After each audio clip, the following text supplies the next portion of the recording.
what kind of world we will be in. So we have gone live.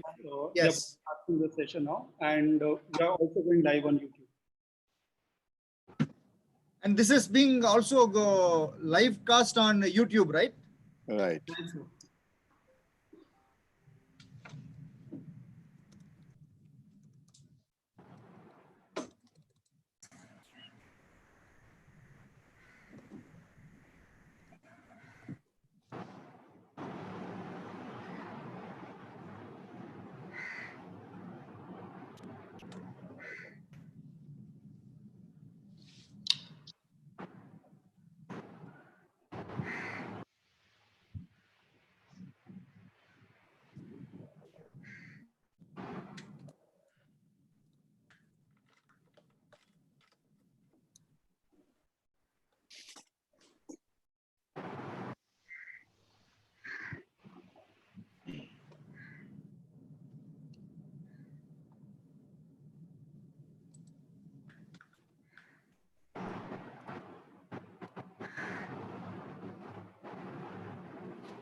A very good evening and a warm welcome to our very distinguished panelists and our more than 4,600 plus registered participants from India and abroad. I'm informed that more than 50% of our audience today is from a non-law background. They are from industry. This is the fourth in our very popular webinar series organized in partnership with Loctopus, India's most popular website for law students, along with our partner law schools, the Jindal Global Law School, India's fastest rising star among law schools, already the highest ranked law school among law schools in the BRICS area, and our other law school partner, the iconic Symbiosis Law School, Pune, which has been highly ranked and rated by lawyers, judges, and recruiters. Today's topic is cybercrime and compliance in the age of online transactions and online interactions. We at Surana and Surana believe that the disruption caused by the coronavirus has given rise to a great opportunity. The entire country will be leapfrogging into the digital universe. Necessity, they say, is the mother of all learning. Today, in these circumstances, skill development, work processes, digitization, automation, standardization, productivity, transparency, and governance will be welded into the Indian society. We at Surana and Surana are convinced that this moment is the Big Bang moment which will take India into this century and make this century India's own. The millions of IT savvy youngsters of India will be able to easily reskill and adapt to power our country's future. As it is, India has one of the youngest populations in the world, and it is time now to encash this great asset. We have a fantastic panel of 6 experts, 2 from legal practice who prosecute and defend, 2 from academia who teach and prepare, and 2 from industry who advise and implement in the area of cyberspace. Our panelists will share their perspectives, practical insights, and give us a ringside view of what is expected, how we can prepare to make the fullest use of the circumstances and the opportunities before us. And what is heartening is that each one of our panelists today share our optimism of this future. What is cybercrime? How is it evolving? How prepared are the police and the people? What should we do for protection? How can we protect ourselves? How the various stakeholders interact and solve problems? What are the lifestyle changes and processes we should make? These and many more questions will be answered by our panelists today. The format for this webinar is that each speaker will present their views in 5 to 7 minutes so that we finish the first round in about 50 minutes, 50. And then we have about 25 to 30 minutes for question answers. I will keep time and manage and message the speakers at the end of the 5th minute. I request all attendees to post their question answers in the Q&A box, which the speakers will make note of and respond either during their presentation or during the question answer session. Now, with those few words, I like to introduce and welcome our first speaker, Advocate Dr. Pavan Duggal. Dr. Duggal is a legend in the Indian information technology law space. I have been reading his articles and editorials on the subject ever since the Information Technology Act was enacted in the year 2000. In fact, I was mentioning to him that his writings, which appeared in journals and newspapers, were very useful for me when I finished my PhD in 2003 in the area of international telecommunication convergence laws. Dr. Duggal is the founder and chairman of the International Commission on Cybersecurity Law. He is the president of cyberlaws.net. He is acknowledged as one of the 4 experts, cyber lawyers in the world.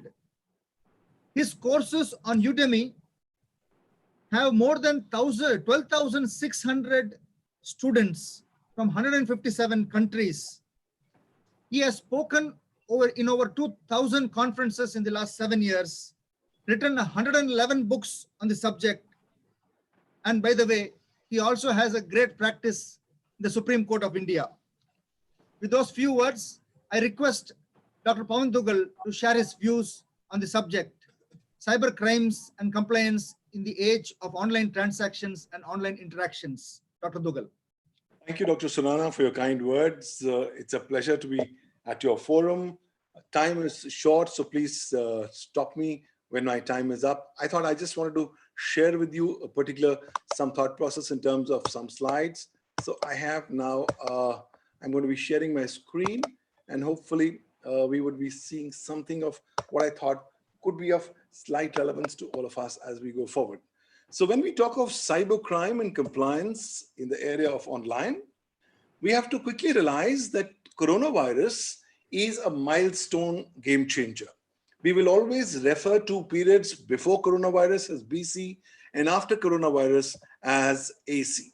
So national lockdowns have given us a complete new meaning of how corporate operations have to work across. But while all this is happening and we are beginning to work from home, cyber criminals are laughing their way to the bank. There are so many of these cybersecurity breaches, and they are increasingly now targeting not the people on the street, not the lay users, but big time, big ticket players, whether it's a big energy sector player or a CII player per se. But in India, when we heard about this attack of ransomware on this entire company called Cognizant, I think that was a kind of a wake-up alarm. We have been seeing a lot of other similar cases which we are dealing with, but currently, because they were not being reported in the public domain, a feeling was going on that everything was hunky-dory. But the fact remains is that cyber criminals are here to stay, and we need to be consciously careful. It's not just in India, it's globally. Look at this breach that's taken place at Clearview AI, which is a body that's a company that's only looking at AI applications along with law enforcement agencies across the world. And the entire database has been breached. You look at any and every country, the message coming loud and clear is cyber criminals are going to be here breaching the cyber security of computer systems and networks at a global level. So nobody is safe. Even the US Department of Health and Human Services has also been now impacted by a massive distributed denial of service attack. That's why I think today when I look at all this, I want to talk about how there's a new cyber world order that's beginning to start arising. We may not yet be aware of this, but yes, basis what we are seeing on the horizon, I can already see and perceive a new cyber world order, which will be awaiting us once the fight against coronavirus comes to an end. This will be a changed ground realities ecosystem in cyberspace, and therefore there's hope, there's aspiration, and there's looking forward to the new cyber world order. In fact, as it says, it's a new world order in cyberspace where there'll be a new scheme of things waiting for us, new opportunities, new innovative approaches to deal with the entire scenario. But I think it's coronavirus which has actually brought us into a state of a wake-up call, in the sense that, look, because we don't know how things are going to evolve, we will have to constantly think on our feet as we go forward. So how have you been thinking? Number one, we have started working from home at a time when the entire world was still thinking that work from home will take a couple of decades to be mainstream. One singular event and work from home is now a ground reality, including in India. But then cyber criminals are also targeting there. They are targeting the breaching of cybersecurity of devices that are being used by people while they're working from home. And therefore, there are various now new manifestations that I believe that we as digital users and netizens need to be careful of as we go forward. The first good news is that cyber law is going to be one of the key catalysts in the future growth of this new cyber world order. Because cyber law is now slowly, but very, very significantly coming to be mainstream. No longer can you say that, look, it's only a small discipline.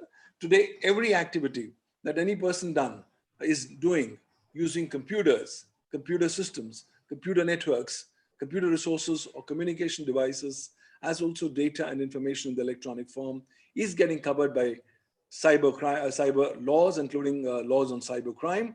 And these will continue to be getting far more strengthened as we go forward. Yes, cybersecurity breaches are happening, We cannot close our eyes on the same. But then in this coronavirus times, countries have now started coming up with new legislative mechanisms so as to deal specifically with the criminal activities that are done specifically during the coronavirus age. In addition, the national cyber security laws in different countries are also coming in handy for countries so as to regulate the increasing cybersecurity breaches. The growing cyber crimes is now going to be a part of our lives. Let's not run away from it. Let's not even close our eyes to it. Yes, it's going to be a facet of our day-to-day existence. And therefore, we will have to be cognizant also of the constantly increasing cost of cybercrime globally. Last year, we were saying that the world would lose more than 6 trillion US dollars to cybercrime by 2021. By March this year, we revised these figures and said that only by the end of this year, 2020, we would be losing globally about more than $6 trillion. And I think in this new age that's waiting for us, artificial intelligence is going to come up with a very, very positive connotation in terms of helping us understand the new nuances of cyberspace and helping us do the compliances with applicable legal frameworks and provisions. So if you are in India and you do not need to be a lawyer to know that if you are doing anything in the electronic format, which all of us are doing, you are increasingly now being covered by the Indian cyber law, being the Information Technology Act 2000. 20 years old legislation, only amended once in 2008, but continues to be an evergreen hero, continues to be topical, even more relevant right now in coronavirus times than ever before. And I think you all need to be aware of this particular law and ensure its compliances. I think today, as we have limited time, I just want to highlight to you about this concept of intermediaries that the Indian cyber law has created. Almost all of us are getting qualified as intermediaries because intermediary is defined by Section 21W of the Indian Information Technology Act to mean any person who on behalf of another person is receiving, storing, or transmitting any electronic records or providing any service with respect to that records. All of us are increasingly getting in the fold of intermediary. And I think the intermediary liability is one particular area that we need to specifically focus on. The good news is that the judgment of the Supreme Court that they passed in 2015 has become far more relevant today. In Shreya Singhal versus Union of India, the Supreme Court said, we are upholding the issue of legal liability under the IT Act for intermediaries. What does the IT Act says? Like in Mahabharata, in the Gita discourse, Lord Krishna says, come to my Sharan and I will take care of you. The IT Act has a similar message. Come and comply with my terms, with my norms, my provisions, and I will grant you statutory exemption from legal liability. And I think this statutory exemption from legal liability, or the Suraksha Kavach is what I call it, is something that I will actually encourage all of us to go ahead and take in respect of the specific compliances that have been so given under the Information Technology Act 2000 and also rules and regulations. So in a nutshell, if you are an intermediary, you are required to exercise due diligence under the parameters of Section 79 of the Information Technology Act. This must be done, must be in a documented form. So you must not only comply with the IT Act, but also various rules and regulations, including the rules of 2011. You don't want to comply, just tighten your belts. Be prepared for two kinds of ecosystem consequences. Number one, you can be sued for unlimited damages by way of compensation. In case if you are dealing, handling, or processing sensitive personal data, and in case if it's normal data, then it's nothing, just 5 crore rupees per contravention. Mind you, the focus is per contravention. So if you're going to be ready for this, then of course you can choose not to comply. Otherwise, compliance has to be the de facto norm. Also, if you do not comply with Indian IT law, you have a potential criminal exposure, 3 years imprisonment to lifetime imprisonment, fine ranging from 1 lakh rupees to 10 lakh rupees. Do you really want to bite the bullet? I think sanity and prudence clearly says that we should not be biting this bullet of non-compliance. Therefore, the subject of today's webinar becomes even more topical. Compliance has to be the de facto mantra. And these are the 4 distinctive rules that have been specifically passed in 2011 under the IT Act, which a large chunk of them are equally applicable and more relevant and topical in today's context. I think as my time comes to a close, when coronavirus began, I thought, let's try to look at some kind of legalities around coronavirus and the cybercrime and cyber legal frameworks. So these are two new courses of mine that are up on Udemy, where you can get more details about work from home and legal issues, and also cyber law, cybercrime and cybersecurity in the coronavirus age that we are doing under the aegis of the Cyber Law University. All said and done, I think there's no running away the fact that, look, cyber law is going to be an integral part of our day-to-day lives, even more so and more relevant in today's context. Cyber crimes will keep on increasing, but if we can continue to do our compliances, if we can show that we are on the right side of the law, then I want all of us to come within the statutory immunity of Suraksha Kavach that the law has so provided to us, so that we cannot be exposed to potential legal liability, both for civil or criminal nature. At the end of the day, it's not just compliance, it's going to be a new mindset. We will have to start adopting cybersecurity as a way of life. Due diligence, caution, and care will have to be the only mantra as we go forward in this direction of this world, which is a very fascinating world. It may look slightly scary, but mind you, there are n number of new opportunities and n number of new innovative approaches that are waiting for us in this new cyberspace once the fight against coronavirus comes to an end. Thank you, ladies and gentlemen. Over to you, Dr. Surana. Thank you, Dr. Dugal. You mentioned we are now entering a new cyber world order. Cyber law will become very important. I think that is a key takeaway for many of the young law students who are wondering what kind of career opportunities they will have in the near future. You mentioned about Shri Krishna in Mahabharata. The new cyber world order seems to be more like a Maya world, a virtual world. Interesting, exciting. We look forward to it. Thank you, Doctor. Thank you so much. I next call upon our next speaker, Advocate Aishwarya Vijay Raghavan, Deputy Head of Cyber Law and Defense Practice at Surana and Surana International Attorneys. She has a bachelor's in Industrial Biotechnology from Shastra University, a bachelor's of law from Madras, a master's in science in chemical engineering from the National University of Singapore, and is a registered patent agent. She has been advising the Indian Ministry of Defense and Ministry of Electronics and Information Technology on various matters concerning cybersecurity, intellectual property, e-commerce, technology transfers, and technology valuations. On the IPR side, she deals with patents in areas such as blockchain, communications technology, artificial intelligence, and Internet of Things. So over to you, Aishwarya. We would like to know your views. Thank you, sir, and good evening to everyone. So as today's webinar topic is cybercrime and compliance in the era of the online, I would like to briefly touch upon the importance of critical information infrastructure and its susceptibility to cyber attacks. So quickly, let me explain these terms. So first, what is critical information infrastructure? The Section 70 of the Information Technology Act defines the critical information infrastructure as any computer resource, the incapacitation or destruction of which will have a debilitating impact on our national security, economy, public health, or safety. In simple words, critical information infrastructure means it is the backbone infrastructure of a nation, and it is important for the smooth functioning of the nation as well as its economic growth. So now to the next definition. What is a cyber attack? Cyber attack, as many of us already know, it is an offensive act against a computer resource or a computer network or infrastructure.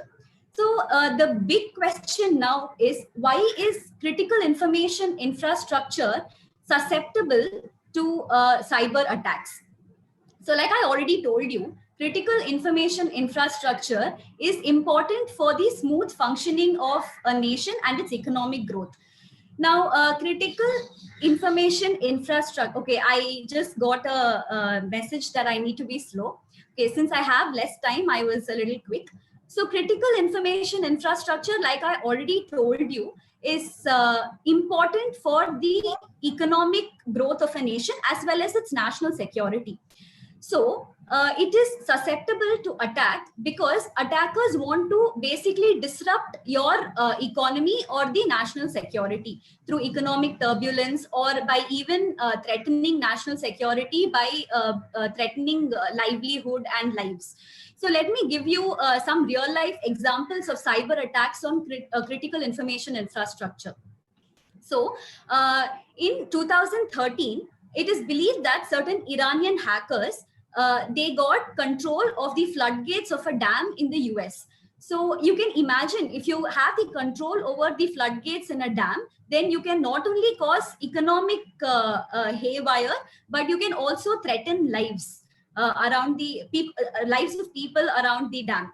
So another example is, a lot of you might have heard about Stuxnet. Stuxnet is basically a computer malware.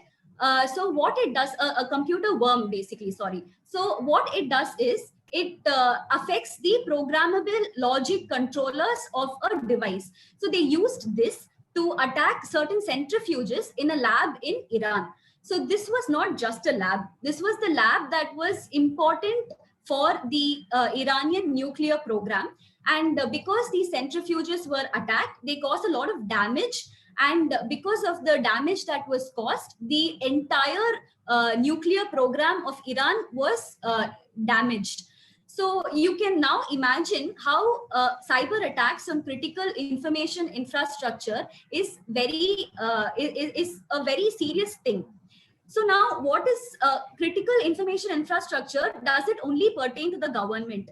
A lot of people think that if it's a critical infrastructure, then it only pertains to the government. But no.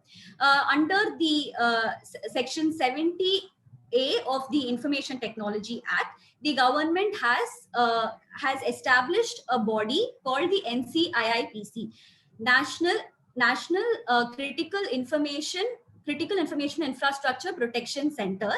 And this basically protects the critical information infrastructure or systems in India.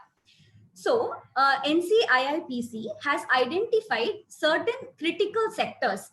Again, critical sectors are defined as those sectors which are important to the nation, and they are the incapacitation or destruction of these sectors will cause a debilitating impact on our economy as well as national security or public health or safety. So what are the identified critical sectors? So the identified critical sectors are transport, power and energy, telecom, banking, finance and insurance, government, and the strategic and public enterprises. So now we have to understand that critical information infrastructure is spread across multiple sectors.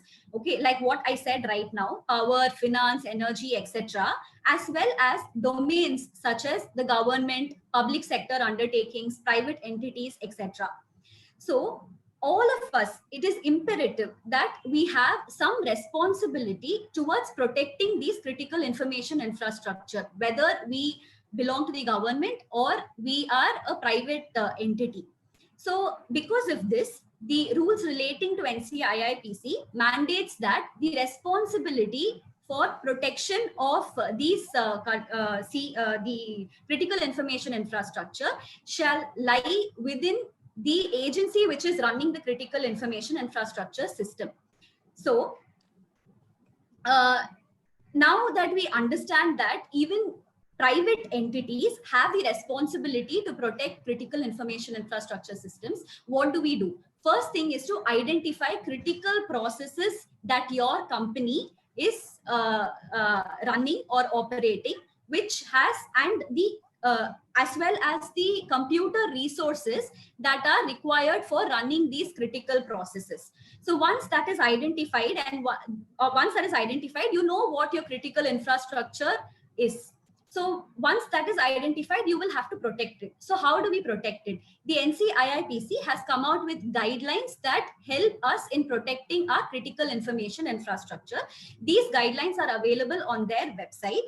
And we also recommend that as abundant precaution, you can also implement ISO 27001, which is the information security standard in your company. So as we all know, even if we implement all these cyber security measures, a cyber attack is impending because the hackers are high level these days. So how do we, what happens if there is a cyber incident on a critical information infrastructure? So NCIIPC has come out with a proper procedure to report such cyber incidents. So the first thing is the victim organization should immediately report the same to NCIIPC via email or the hotline number, that both of which are given in their website. So there is also an incident response form that is available in their website. So you via email, you have to give them the details of the incident as well as the filled up incident response form. You should also give them details about the official who will be able to help them with the technical details of the technical details of the incident. So it is, if you are a private industry, then it is recommended that you have a chief information security officer, because he will have the requisite skills to deal with something like this. So apart from this, you should also give them logs which are pertaining to the cyber incident, and these logs should be password protected. So once this is reported, the incident response team of NCIIPC will help mitigate the incident and also collect evidence for root cause analysis. So there is also, even if you don't have a critical information infrastructure system, the IT setup is very important for every company, because this is the information age or the data age. So what happens if you are attacked by a virus or some cyber incident? So there is a specialized agency under that was established under Section 70B of the IT Act, and this is called the Indian Computer Emergency Response Team, also called as CERTIN. So they also will help you with cyber incident response. You can write to them about your cyber incident. Their email ID is given in their website. So therefore, I would like to conclude by saying that in this information age, not only does the government have the responsibility of protecting the national security and economy, but also individuals and the industry has to protect the critical information infrastructure which is required for the smooth functioning of our society and our economic growth. So thank you.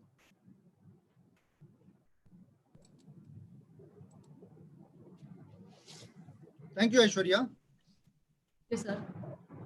Before I call Dr. Indrajit Gupta, there are a few questions which many of our attendees have been asking. So I'll just read out some of those questions, and the panelists can think about the same and answer this towards the end. How safe is Internet of Things, that is interconnected devices? Zoom, there are several questions which say the Ministry of Home Affairs has advised against the use of this application, and we are doing our webinar on this application. What should we do? Is there any protection we can take? How capable are our agencies in prosecuting cybercrime? How well written is our cyber law, and how effectively it is being enforced?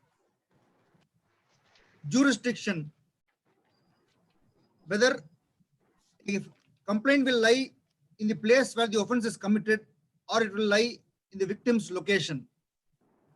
And one more question is, how safe are on-cloud services like Office 365, etc.?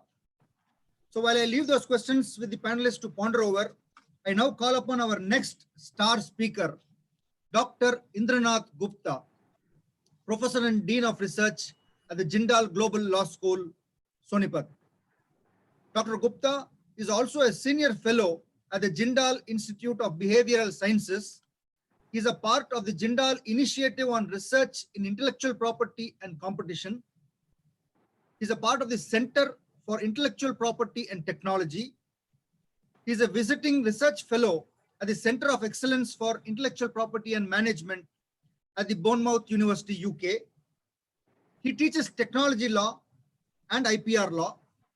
He has written a dozen plus books and many articles published by leading publishers such as Sweet and Maxwell, Oxford University Press, Journal of World Intellectual Property, European Journal for Law, Technology, etc. He holds a PhD from Brunel University and has done 2 LLMs from prestigious universities in the United Kingdom. Professor Dr. Indranath Gupta. Thank you, Dr. Surana, for those kind words, and it's a real pleasure to be part of such an august gathering.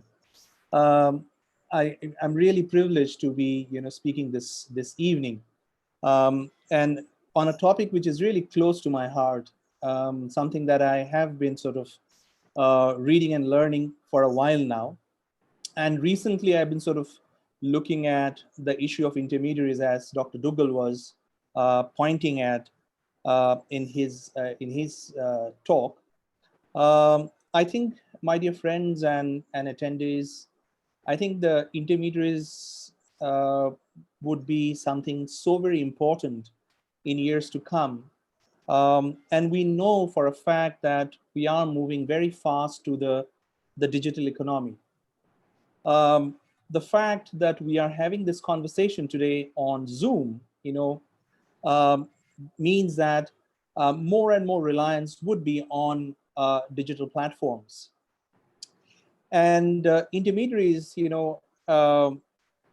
you look at the definition that we have under the Information Technology Act, be it 2000, more refined in 2008, 2009, intermediaries would cover most of those who are providing some kind of services, processing some kind of data, so on and so forth.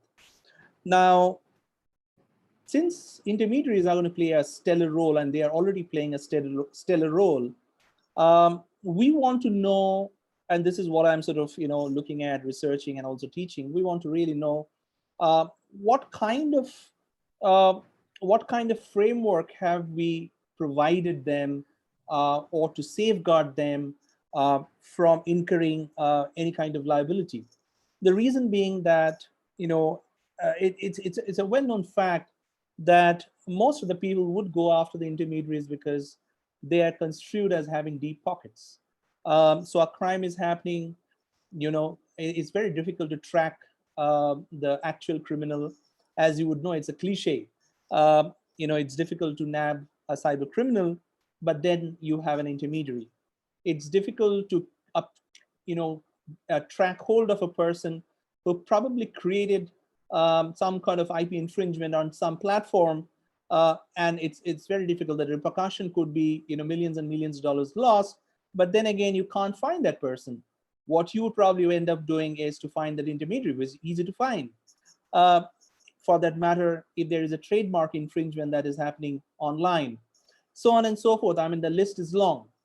What have we done in India thus far to give enough confidence for intermediaries to survive and to flourish, because they are going to provide us with this platform for the longest possible time.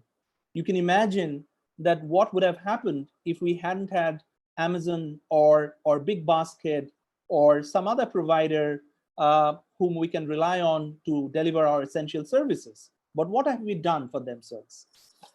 Now, see, the Information Technology Act, sort of if you go back, say in 2000, the technology was very different. In those days, intermediaries were treated as someone providing connection.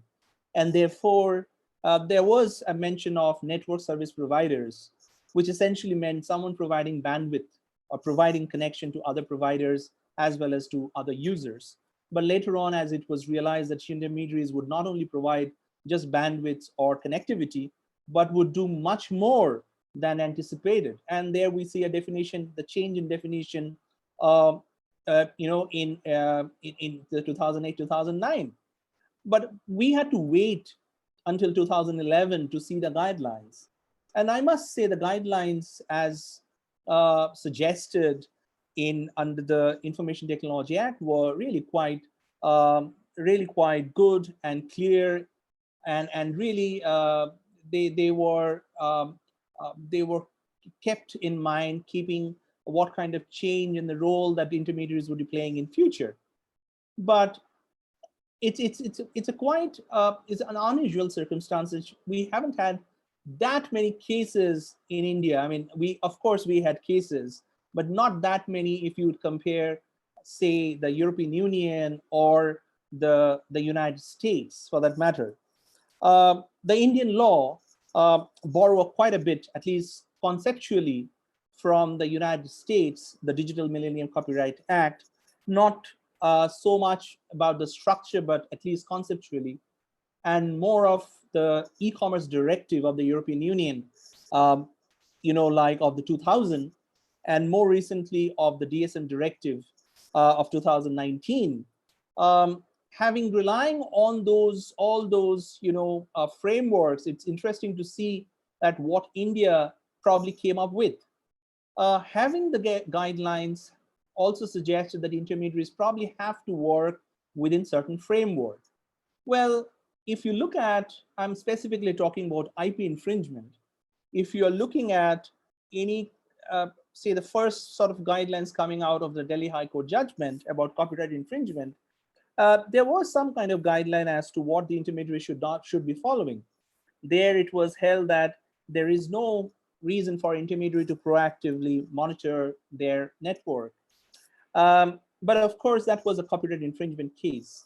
And then again, later on, there was another Delhi High Court judgment where intermediaries, the fate of intermediaries was decided based on a trademark infringement. And there the decision was different from what was expected, following the norms of the copyright judgment of 2012. Now, if you look at these two judgments, they are poles apart. Of course, there are other judgments that followed, which sort of raised kind of hope for the intermediaries in favor of the intermediaries, but there is still quite a bit we have to go. And a lot of the times we see a lot of reliance on jurisprudence emanating from different jurisdictions. And I must say that it's not always a clear picture which is sort of coming out of those jurisdictions.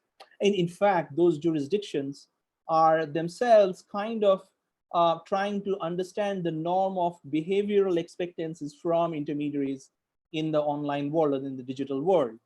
I mean, you can see the way the DSM directive has been drafted, and how intermediaries are now sort of, there is this categories of intermediaries created. I mean, for the longest possible time, intermediaries were treated in a very similar way. If you look at the European structure, if you would compare with the American structure, the US structure, intermediaries were created in a the horizontal way of creating was in the European structure, and vertical in the American structure. Horizontal treating all intermediaries in the same line.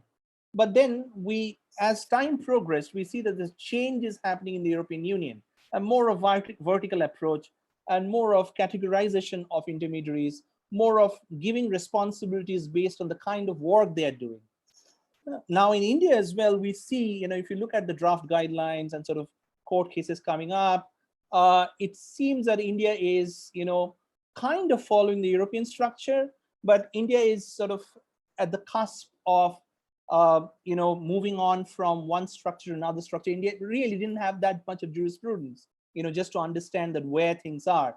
So it's very critical for India as we move on from one period to another period, suggesting the rights and liabilities of intermediaries, both under the Information Technology Act and the Copyright Act, for that matter.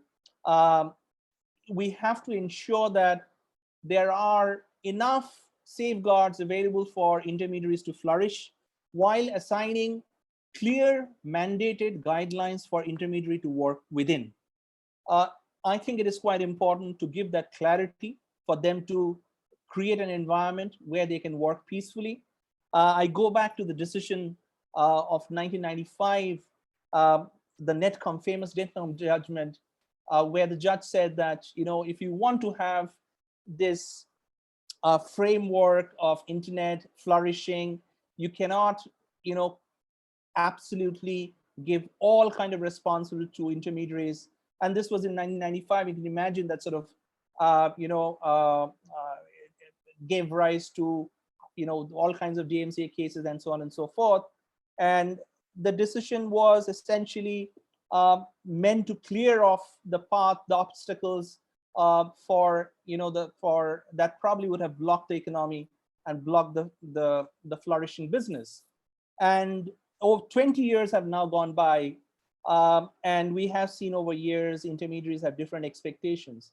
But I think it is important for us as in India to clearly demarcate what all are expected of intermediaries, because for the longest possible time, we're going to rely on intermediaries, be it our e-commerce, be it our entertainment, be it our education, be it all kind of services that we would, come across. I stop there and I thank you, thank Dr. Surana and other speakers. And I really am, privileged to be a part of this session. Thank you. Thank you, Professor. While you were speaking, one of the comments there was, I wish I was a student of Dr. Gupta. I wish I was a student of Dr. Gupta and Dr. Dugal. We have some amazing speakers. So before I call our next speaker, Debarti Haldar, I would like to highlight two more questions which have been repeated often. One is there any area of research in cyber law which you would like to recommend? And two, is it necessary to have a technology background to better understand cyber law? So while I leave you, the panelists, to ponder over these two questions, I now have great pleasure in inviting our next speaker, Dr. Debarti Haldar from the United World School of Law, Karnataka University. She is the Honorary Managing Director of the Center for Cyber Victim Counseling and is the recent recipient of the Web Wonder Woman Award from the Ministry of Women for her work on law and policy on cyber safety for women. She has practiced law in the district courts of Tirunelveli, the Madras High Court, and has been a panel lawyer for the Legal Services Authority. She has authored 3 books, including 2 on cybercrime, apart from many articles on cybercrime, women's safety, etc. She has been invited to speak at prestigious forums in India and Europe. She holds a Bachelor's of Law from Calcutta University, a Master's of Law from Madras University, and a PhD from the National Law School of India University, Bangalore. Over to Dr. Debarti Haldar. Thank you, sir. So in this session, I'm going to speak on crimes against women and children online. That means online harassment of like women and children. We have actually come to know that there are different types or different patterns of criminal activities that are now surfacing, that were already being done against women and children. So in this case, like I have been observing about the cases, patterns especially, since I deal with lots of online harassment cases also, and I'm on to counseling the victims also. One is that creation of fake profiles, creation of revenge porn contents, then making some non-consensual image sharing, also non-consensual contents also. For the children especially, I had seen one particular question about the Zoom app. Even today also, I received a kind of panic question that some schools are actually getting to see that these kinds of Zoom apps, Zoom class lines, etc., they're being infringed because some perpetrators are unintentionally, unauthorizedly are infringing to get inside the get inside the online classrooms. But the thing is that the good thing is that even though we are noticing about the different patterns of criminality on the cyberspace, we must appreciate the efforts of the police, the lawmakers, and also the courts, and above all the NCW also, because during this COVID situation, lockdown situation, what's happening is that when a woman or a child is being victimized, they're not able to go outside, they're not able to reach out to the criminal justice system, including the police. Now, as Dr. Guho spoke about the behavioral aspects, from the perspective of the perpetrators, also from the perspective of the intermediaries also, I would like to speak about the behavioral aspects of the victims and how they may attract victimization, how they may come out of the victimization also. Do not get panicked when you get to see any person has been victimized by way of fake profiles or by way of creation of the revenge porn profiles. What we have to do, what we should do is that as like Pawan sir and also Dr. Guho and also other panelists, they have spoken about the intermediary liabilities during this lockdown situation. Because this online harassment is happening online, we may reach out to these kinds of stakeholders, including the intermediaries, and also the police, and the law is supporting us. However, I have noticed that most of the times women, including the adult women and the girls, they may behave in a very much irrational, coping way, that they may contact the amateur hackers, they may try to take out the contents, they may try to destroy the evidences, etc., whereby they might not be able to go to the police or reach out to the police with the proper evidences. That should be prevented, that should be in a way restricted. The second thing is that we must appreciate that children have become more and more aware about the criminal activities. In such cases, especially for online classes or meetings, etc., we have to make sure that the organizers, they have to be very careful about whom they are going to register, whom they are going to invite. Most of the times these kinds of online infringement, etc., may happen where the teachers or the students may not be aware that how to restrict that particular participation. Also, I have actually got to see, and this is a very recent thing that I have seen. Many times, many civil society members, that is you and me, we may go ahead for reporting certain kinds of criminal activities to the news portals, thinking that this is very essential, this is very important to report. However, what I feel is that since our defamation laws also say the same thing, information technology laws also narrowly touch on these things, you may actually create fake news when you try to report something without reporting the matter to the police, and also verifying the matter from the victim and also from other evidences. This should be prevented. What happens in such kinds of things is that I have to speak from the victimological analysis also. The victim or his or her supporters, they may try to support the victim in a way that the victim may get instant relief. Now, how this instant relief may come? See, for example, when the person is trying to reach out to the police, we may not have focused laws on certain activities online, which can be considered as harassing activities like bullying and trolling. They don't have any focused law. Revenge porn, that does not have any focused law. So we will try to reach out to the police for seeking some kinds of assistance, guidance, etc. The police may not immediately revert back. So what the victim may do, they might consider going out to some other platforms speaking about their victimization. By this, they are actually attracting more victimization, because we are not able to understand that whether it was something which was caused due to the perpetrator himself or herself, or the perpetrator, so-called perpetrator's profile has also been hacked, and that profile is being used by somebody or not. So there are multiple stages of creation of cyber victimization.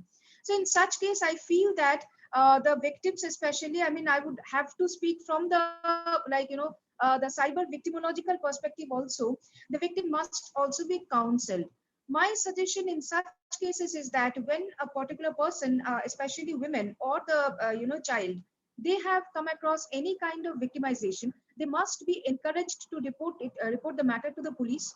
irrespective of whether it is a cognizable offense, whether it falls within the meaning of cognizable offense or it is within the meaning of non-cognizable offense also, the police must not actually refuse to assist the victim.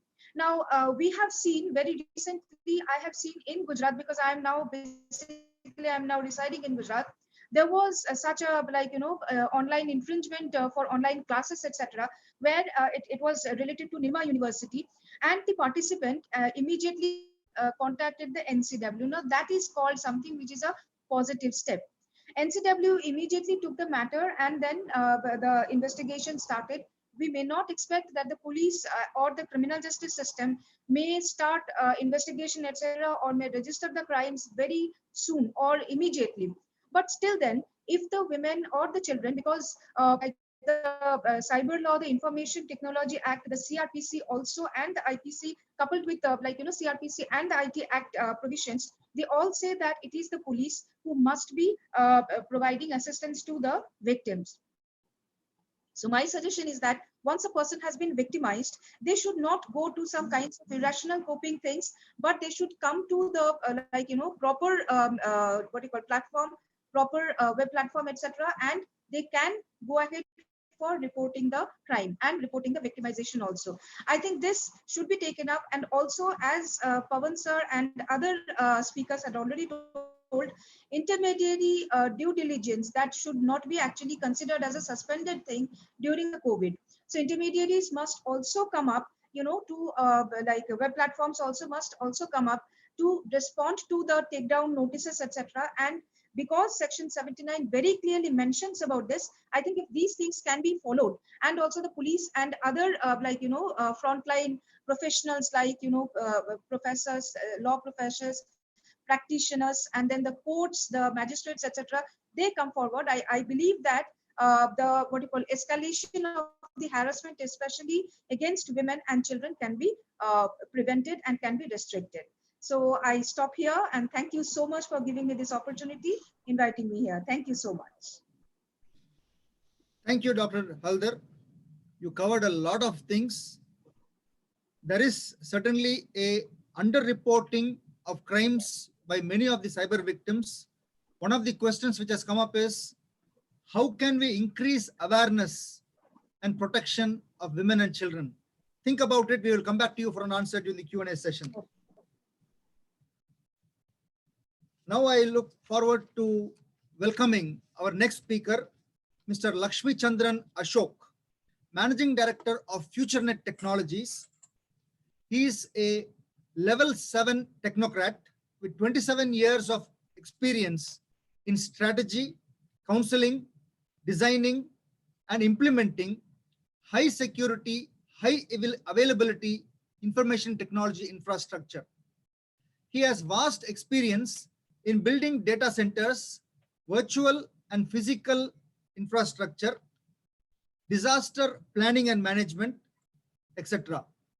He is the chairman of the Information Technology Committee of the Madras Chamber of Commerce and Industry, and is often called upon to assist in investigation of cybercrime and data theft. Over to Mr. L. Ashok. Thank you very much, Dr. Surana, for that wonderful introduction. Let me share my screen.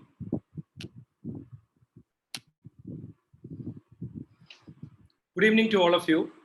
It's a wonderful forum, and I'm it is my pleasure to address among this eminent panelists sitting today. So I would like to share with, in a gist of 5 to 7 minutes, as Dr. Vinod said, how we need to protect ourselves in the online. So the era of online today, before COVID, rightly said, before COVID, BC, after COVID, AC. Even before COVID, everything has started going on online, and then the Digital India framework came from the Prime Minister, and then we've started all moving towards that. So today, everything has gone online. Software as service. Every software today we use, from a WhatsApp right up to a business productivity tool to a SAP, everything has gone online, and hardware too has gone online. Most of the organizations, small, medium, large, extra large, they don't own a hardware. They move on to the cloud and started using the services from the cloud. So which means that both software and hardware, which used to be traditionally on-premise, is gone into the cloud. Medical advice, even the doctors have gone online, and the telemedicine, which had been in practice earlier also before COVID, which has continued to be thing. And this COVID came in accelerating and fast forwarding all our life faster by at least couple of years. I would say that 2025, whatever probably we would have seen, and we are seeing it in 2020 for a change. So the entire the gig economy to the digital, the world. So everything has gone online, which means what does it mean? The facts are, let's quickly see what are the threats. The ransomware attacks has increased multifold. At least we know that as an organization, we're protecting our clients, and at least we have seen multiple attacks every hour, 24 hours. We actually witness such attacks are hitting our infrastructure and our clients' infrastructure in protecting that. The phishing attacks it's becoming a very, very high today. I'll be sharing a next slide, which will be eye-opening how much the mail traffic has increased, which is with the COVID-19, how people are getting enticed into getting into and answering such mails. Man in the middle of attacks everywhere, all around. It is one side Corona, otherwise it's in the thing. So spyware and adware attacks, and you could see that Google has blocked 18 million fake ads just to stop the phishing, because they actually go on paid and put a paid advertisement on Google just to ensure that they get the people and get the data to go back and attack them. And Barracuda, one of the very famous perimeter level security company, have seen 667% spike in spear phishing attacks over, I would say, after COVID. This is a lovely, the eye-opening. If you see, after February 16th, the number of attacks, which is the mails, and the most of the mails, which is how the malware, which you can call it as, which has gone in, is shown in a blue, and in the green is all with the COVID subslides, which means after, let's say, 22nd of February, you find mails with the COVID as a subjects have gone up tremendously. This is looking like a Corona infection wave. And then you also see that the threats in the total mail of that is not less, and this is also shooting up. And after March 5th and 7th, it is going, which means while we are sitting at home and working from home, there is parallel darknet which is working to ensure that they steal our information and steal the data and ensure that we get compromised. So coming into it now, is it good or bad? My view is work from home here to stay, and it is going to drive a new normal, a gig economy. This is what people were talking will become reality in the 2024, 2025. Now it's more or less coming into a normal, and with the no clarity of vaccine available for Corona, this wave is supposed to be, must be probably here to stay for a longer time for us, and we are probably going to see more short lockdowns, which means gig economy is certainly going to be practical. So gig economy, what is gig economy? Gig economy is nothing but people actually don't get employed anywhere, and then they are freelancers. They go work for multiple organizations, time sharing basis, work from home, and they deliver their results based on the thing. So which means you will find that Uber, Ola kind of a thing started happening in a knowledge industry, and people will be working simultaneously with multiple companies. They will have a multiple contracts running with the multiple companies, or 8 or 9 hour shift. They'll be working with multiple companies and delivering results sitting at home. So it is important to secure the data of each company they're going to work for. And defining this, the compliance of this and IT Act is insufficient is my view, but I think we have a very, very eminent panelist. They can advise us on that thing, but I feel that the current IT Act may be insufficient to address this, including government is now extending VPN. They've extended the VPN access till July, which means post July 31st, using a VPN become an illegal in this country. So which means that we are actually need to go look at changing the entire environment to the new digital gig economy. So what is at stake? If we are not going to do this in a war footing basis, maybe in about next 60 to 90 days or maybe 180 days, reputation of an individual will be at stake. The company's reputation will be at stake. Data of a critical employer and the client will be at a stake. And knowledge base and assets can be at a stake. Critical business information can be at stake. And finally, a personal identity also can be at a stake. So I would say that the best practices, some of the organization, when Ms. Aishwarya was talking, she was talking about ISO 27001. It's a good practice to have. So we need to put together a cross-functional collaborative team to come up with a very clear risk management strategy, understand which of the information needs Z category security, which of the information we can just go ahead and make it available.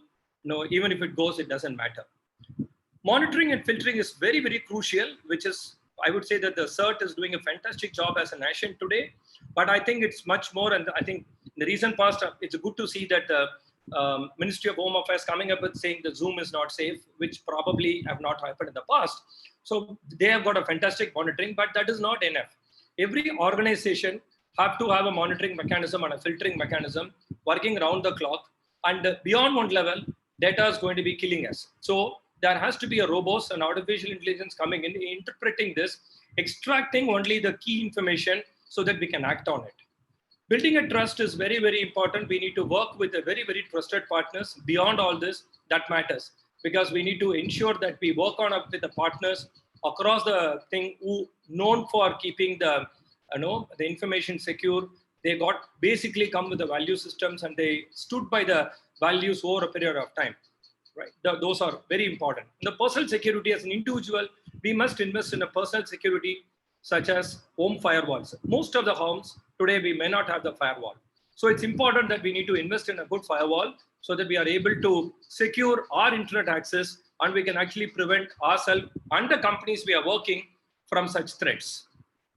Monitoring and understanding the risks. So individual will also need to go through some kind of a training and the monitoring mechanism. They need to understand.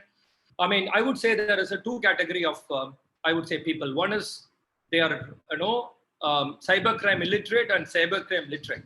So I think it's a responsibility of a society that everybody should go through a cybercrime literate. We need to understand what is the implications of it.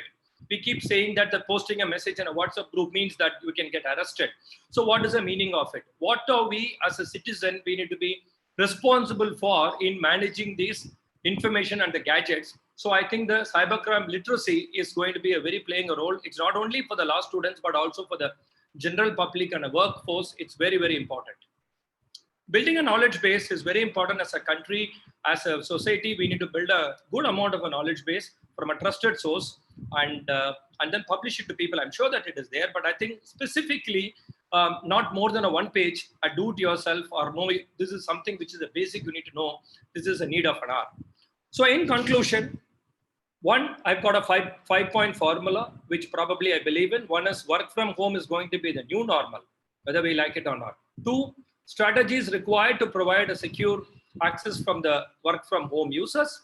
So this requires a cross-functional team sitting in an organization discussing and understanding their maturity of applications, maturity of information systems, and come up with a clear technological framework to enable people to work from home safely, securely. Educating users on cybersecurity and a liability. Even though they work for us, we need to ensure that they actually got educated what to do, what not to do, how to go about and using these gadgets. And also, I would call it as a first aid. When something works and something doesn't work, they should know how to go about and fixing it. If the thing doesn't work, they cannot call a service engineer now and in a thing. They need to know basically to fix those things. Those are important. And training is a very, very playing a key role in the whole thing and educating them. Implementing sufficient automated AI-based system to protect the organization at the back end. So you have a data center, you need to do that. If you're running on a cloud would probably have done that. But still, the workload, what we are hosting, should go through a protection and by the respective organization, because Amazon Web Services or Azure or Google do provide a security system, but they do not provide a security system for the workload what we create on their platform. That is the responsibility of an individual organization to protect. There again, a AI-based system would help. So the last but not the least, need for an insurance coverage to protect organizations and individuals against damages. It may be a wish list, maybe it's there, but then I think it is required because ransomware attack can come, even you do everything possible. The only formula for a ransomware attack is a backup. So have your data backed up so that we are able to run it effectively. With that, thank you very much for giving me this opportunity, and over to Dr. Surana.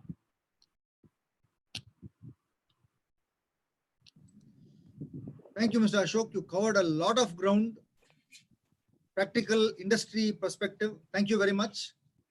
Now, I look forward to our next speaker, Mr. Dinesh Barega from Mumbai. He is the founder and COO of Open Security Alliance and of IndiaWatch.in. As a information security management professional in the information technology and information security domain for over a decade, he has extensive experience in project management and design, in security risk management, in national security advisory, advising in cyber conflicts, policy development, cyber security training, among others.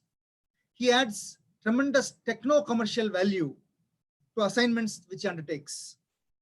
He is a certified ERM from Toronto, certified in incident response from GCHQ, and holds several qualifications and certifications like CISA, CISM, ITIL, ISM, etc. Over to Mr. Bareja. Thank you, Dr. Surana. Whenever I hear somebody say all these things about me, it's very humbling experience, and all the more humbling because of the company I'm keeping right now in the last 1 hour or so with my old friend Pawan and new friends which I'm making over here. So thanks once again to have me. I want to start out on two areas. One is Pawan mentioned we are in a new cyber, world. I say we are in unknown territory. And I would like to quote Donald Rumsfeld, who was the Secretary of, the US Secretary of State way back in 2002, when he talked about known unknowns, unknown unknowns, and unknown knowns. Okay. As a practitioner, whenever I talk about business continuity or disaster recovery, one of the scenarios we always talk about is pandemic. And let me tell you, in the last 100+ years, nobody has seen a pandemic. People thought SARS was a pandemic, Ebola was a pandemic, but as compared to what is happening right now, that they were like, child's play, like maybe a flu coming and doing something over there. And right now, nobody in his or her wildest dreams ever thought that the globe, that the world could shut down and go and stay at home. Airlines would be just closed. People would not allow to be going in or out of their own houses also. Okay. So we are totally in unknown territory. We may, with all our wisdom, all our collective wisdom, we would like to know, or we would like to think about what will happen post-COVID. But that's all conjecture right now. We don't know because, like, for example, we didn't know 20 days back that the lockdown would extend till the 3rd and then another 14 days after that. Okay. So that is one. And after having talked about being in an unknown territory, another very, I would say, you also mentioned it. There was a question about Zoom. Everybody over here is concerned. We have got about 800 people. It went to about 1,000. Everybody has concerns about Zoom. And it's not just these 1,000 people. I think the whole population of the country is worried about Zoom. I want to just put to rest over here that while everybody is so worried about Zoom, please worry about staying at home, one. The second thing is this. Any software which you use, whether it is Microsoft Word or anything, please go and see the security settings and do that. Now, Zoom is not a fly-by-night operator. Okay, first thing, let me make a disclaimer. I am not being paid by Zoom, or I am not connected to Zoom in any which way. And I've written about Zoom. I've talked about Zoom. There is an advisory which I put out also. Simply speaking, please, as a host, go and enable all the security settings. It teaches you what to do, and that's it. Zoom had issues about a month back when they hit the headlines. Since then, they have done a lot of work. They have been appreciated by the international community. And as late as yesterday, day before, they have now encrypted information. And somebody told me that, oh, it's a trap for sending data to China. I said, please go. There is a setting over there which says my data will go only via India or USA. Anyway, that is Zoom. I think the eminent people out here will have more to add over there. But moving on, as right now in the unknown territory, we also, my take is that we just don't know what we are facing. When we say work from home, and like I told you, it's about just 1 week or 10 days before government said serious enough to lock down. I was giving a BCP, a business continuity sort of talk to a couple of clients. We talked about pandemic. We talked about China at that time. Nobody even thought in his wildest dream that this could happen over here. And 1 week later, everybody was working from home, and nobody had a plan. And even today, everybody is flying by the seat of his pants. I know about a company which employs about 1 lakh people, and they are having sleepless nights in terms of what is happening, what's not happening. The reason is very simple. The threat surface, which was earlier contained to your office, today it is spread all over the country. Let's take a company like Tata, for example. Now, Tata had come out in the news, TCS had come out in the news saying 4.5 lakh workers, they will put 75% out on work from home. I would, it's a nightmare. Just thinking about it is a nightmare to think that to have 2 lakh people working from home, connecting to your network every day. How are you going to secure that? How are you going to secure how they work from home? 2 lakh different minds working in different places. And when today you take the COVID situation, cyber crime is not just because somebody comes and hacks you. Okay. Like so Ashok was talking about, showed us that graph about the emails, COVID emails. Let me tell the whole audience one thing, that 90% of hacks happen through email, messaging, or social engineering. Somebody will catch you on Facebook. Somebody will catch you via your application, your mobile phone, or your email. Will send you a phishing link. Will send you some link. Will lure you someplace and be able to enter. Then we had Ms. Aishwarya who talked about Stuxnet. Let me just say that Stuxnet infection came through a third party, came through a vendor into the Iranian nuclear power station. And there were 2 or 3 vendors, they were infected via email. They were infected via email. So you can imagine $1 billion investment by the Iranians went down the drain. It is still in the drain today. Now, let us, I would just like to, also highlight crimes against humans, against us normal people. And with all the laws available, the first, I would say, line of defense is you yourself. Law, yes, it is there to defend you. The police is there to defend you, but they come into the picture only when you have not defended yourself.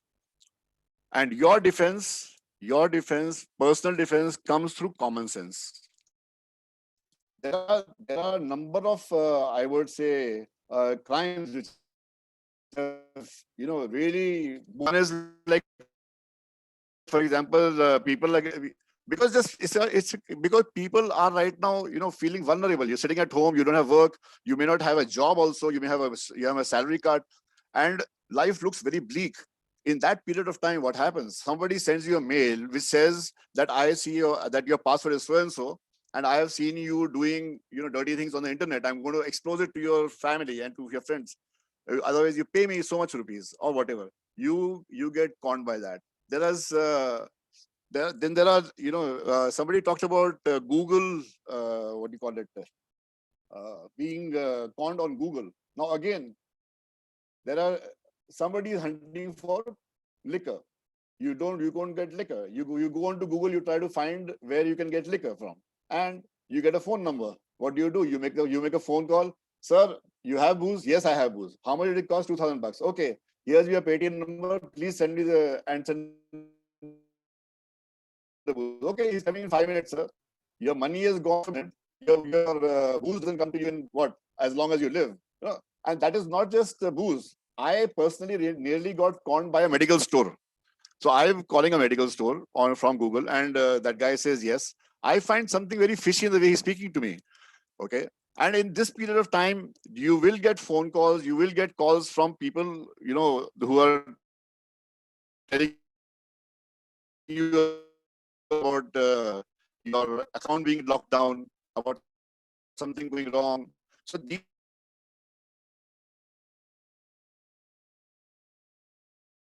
you have to alone or whatever by our grandmother, that's true. And that is that don't just get carried away just because no anywhere. And training which has been put out by everybody, by the government also, as well as the companies too, internally. So there is a lot of training available for women, for children, for men, for everyone. And if we don't sit and listen to that, and of course, I must, for my whoever in companies, I find half the guys are sleeping over there, or they come. You yourself, who's the first line of defense, we can very well say that the police is not prepared or this is not prepared. But remember one thing: everyone, including you, is still learning. And even if you are 20 years, I've been in this business for about 15, 18 years learning. I go to sleep at around 11, all guys and learning.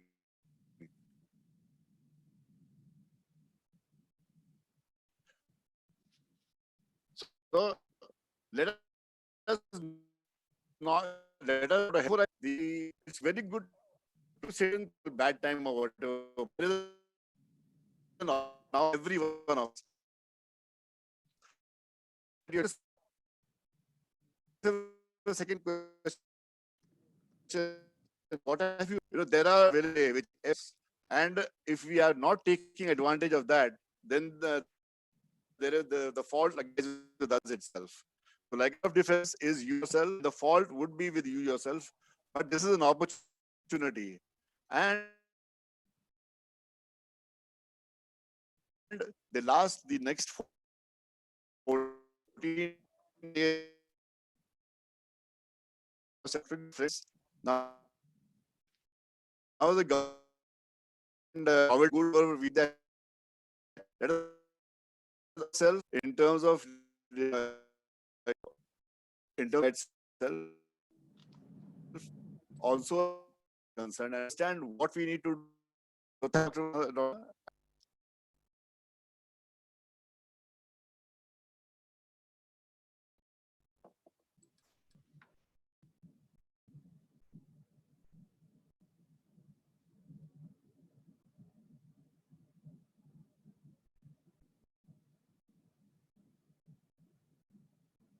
Sorry to interrupt, Mr. Bareja.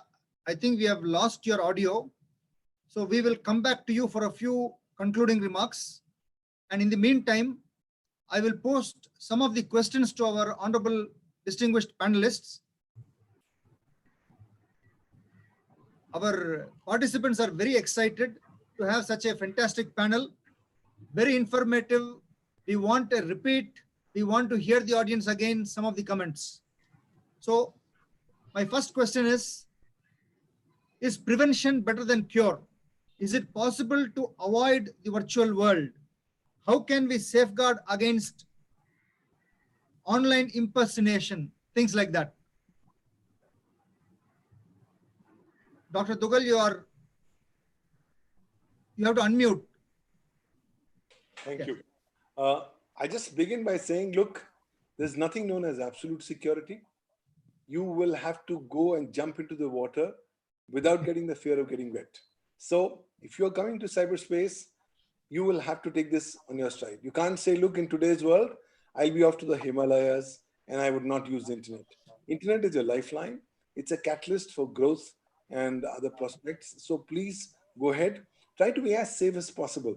You can't predict everything, but yes, if you can have a good raincoat when you go out in rain, to a large extent, you can potentially protect yourself from getting wet. I think similar approach is going to apply to cyberspace. How you adopt your cyber security methodologies in your day-to-day approaches will be more crucial. Yes, people will be targeting you. They will constantly be going ahead and trying to hit you below the belt. But it's more capacity building, more awareness, and more education that will help you sail through the day. Thanks.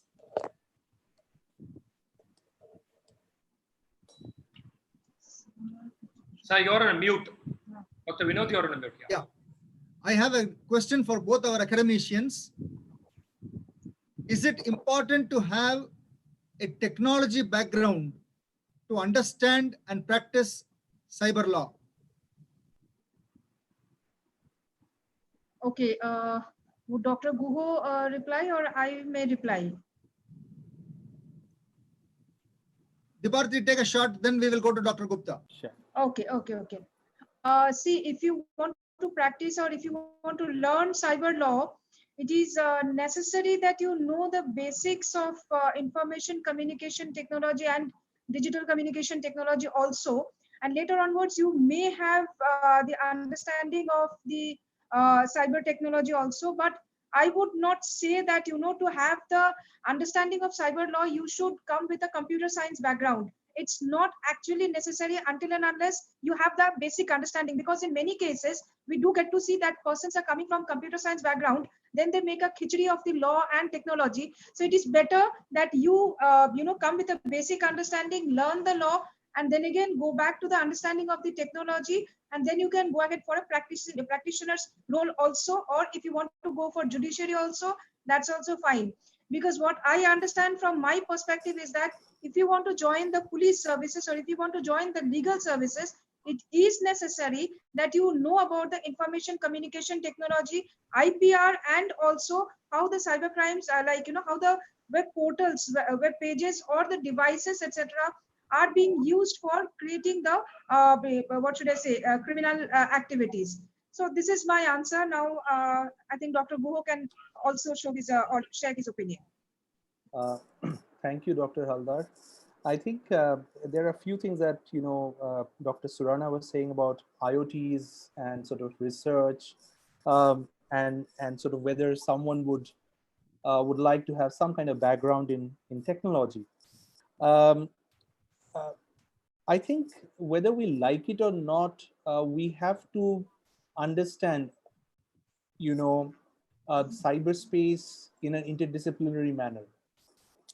We cannot sort of live in a unilateral way or in a discipline which we are comfortable in. And this is only my take. I think when we are talking about IoTs, we are talking about interconnected devices. Essentially means devices talking to each other. Someone coming to you is asking, sir, whether consent was asked at the time of sharing my data. If you do not know how the devices are talking to each other, you probably wouldn't be able to answer, whether consent was effective. There are terms that have been used like consent fatigue. Who would give consent? Would it be human to machine, or should it be machine talking to machine? So would it be your machine talking to another machine? So, and then of course, talking about, you would come across information technology is something, and information technology law is something that's going to sort of decide the future and how, the entire, the economy is structured around. And there you're going to come across terms like privacy by design. And if it comes to, privacy by design is a term which is there in GDPR, or for that matter, in the bill that we have, probably, sometime soon we're going to have a comprehensive legislation in India. Privacy by design, if you want to understand privacy by design, it is not enough for you to understand the law. You probably would be handling projects where you would be acting as a lawyer while there are other counterparts, an engineer or a technocrat or a policymaker working with you. You have to understand that how technology, you do not have to be a data scientist, so to speak, but you need to know what is data science. So you need to have a fair bit of idea as to where things are if you want to sort of jump in this information technology law arena. I stop there. Thank you. So you are on mute. I have two final questions. I would like How can we, to add a word over here. Mr. Bareja, we are not able to hear you clearly. Can you hear me now? Is this good? Better? Better, yes. Okay, I just will add one, just a short line to Dr. Gupta. 90%. Oh my goodness. I'm sorry, my internet connection is unstable, but 90% of internet of okay, and illiterate security, or I say very late Jamtara and Bharatpur. So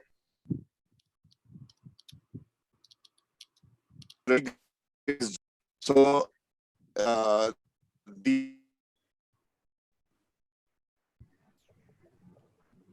Mr. Bareja, I think we've got a good suggestion from one of the participants.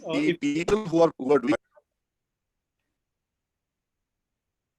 Mr. Bareja, if you could share your views over chat, I think, and choose all panelists Of course, and attendees option, that would make it need to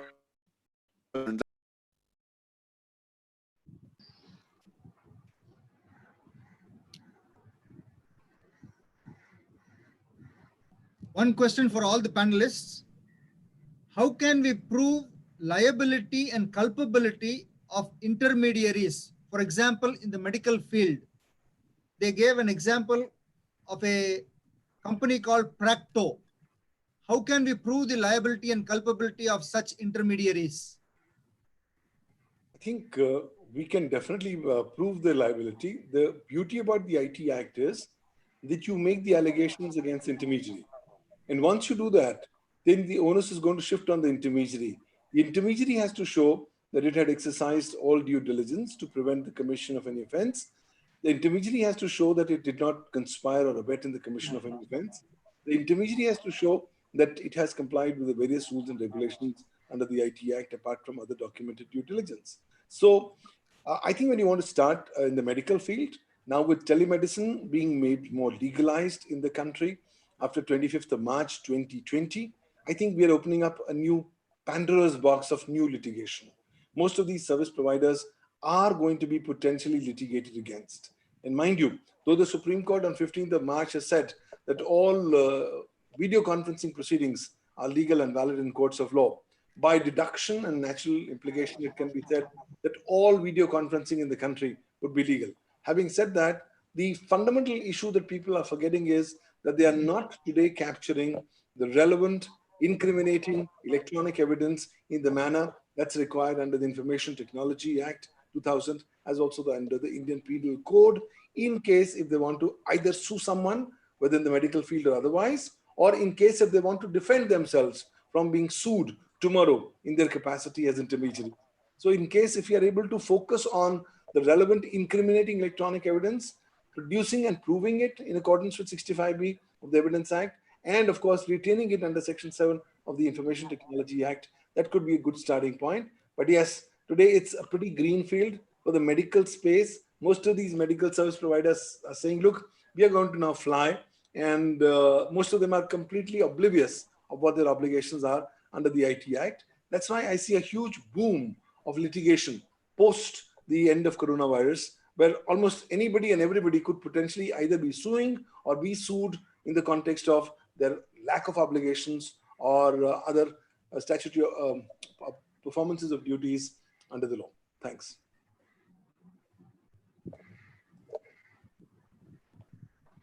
So you are on mute, Dr. Surana. Any other panelists would like to answer from a different perspective? See, I can add from the technology perspective, the one thing which is very, very important in any of such situation is the evidence. The information of log and that is very important even when you want to go to police or to a thing, the evidence plays a key role. So as I think I made it clear in a presentation that a basic knowledge about how do we primarily go about in managing this the data, what is required to safeguard us in such situation is very, very essential for everybody using a digital gadget. Okay, one final question. If each of our panelists has to give one advice, what will it be?